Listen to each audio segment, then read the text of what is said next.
मिथिला के दरबार में जय जयकार गूंज उठी जब राजकुमार राम ने शिव धनुष को सहजता से उठाकर तोड़ दिया।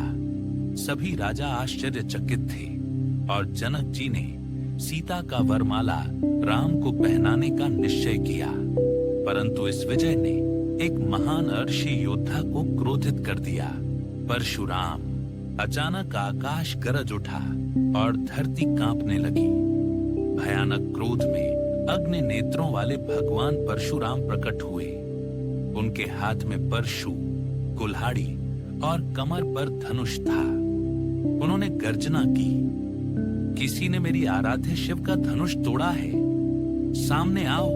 परशुराम ने राम को ललकारा, बालक, तूने यह साहस कैसे किया? यह धनुष तोड़कर तूने मेरे तप और मेरे भगवान का अपमान किया है। अब तुझे अपनी योग्यता सिद्ध करनी होगी।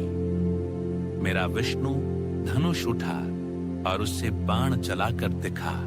क्रोधित लक्ष्मण बोले, हे भृगुनंदन, आप एक क्षत्रिय राजकुमार से क्यों भयभीत हैं? मेरे भाई ने शिव धनुष उठाया क्योंकि यह नियति थी। यदि आप हमें अपमानित करेंगे तो आपकी मर्यादा स्वयं कलंकित होगी। राम ने शांत स्वर में कहा, भगवान, मैं आपका सम्मान करता हूं। आपने क्षत्रियों का संहार किया, फिर भी आप ब्रह्मर्षि के समान पूज्य हैं। यदि यह आपकी आज्ञा है तो मैं आपके विष्णु धनुष को उठाकर बाण चढ़ाने का प्रयास करूंगा। राम ने दोनों हाथों से विष्णु धनुष को उठाया। सबकी सांसें थम गईं। धनुष दिव्य प्रकाश से जगमगाने लगा, जैसे स्वयं विष्णु उसकी शक्ति में समा गए हों। परशुराम ने विस्मित होकर देखा, यह कार्य असंभव था। फिर भी राम ने धनुष को आसानी से खींच लिया। राम ने मुस्कुराकर बाण चढ़ा दिया। उन्होंने कहा, भगवान, आपके आदेश से मैंने यह कार्य कर दिखाया है, परंतु अब यह बाण व्यर्थ नहीं जाएगा। बताइए, इसे कहां छोड़ूं? आपके पराक्रम, आपके तप या आपकी गति पर क्षण भर में परशुराम को आभास हुआ, ये कोई साधारण राजकुमार नहीं, यह स्वयं विष्णु का अवतार है। उनके क्रोध का स्थान भक्ति ने ले लिया। वे बोले, राम, तू ही सच्चा विष्णु अवतार है। अब मेरा कार्य समाप्त हो गया। परशुराम ने अपने धनुष और परशु को धरती पर रखकर प्रणाम किया।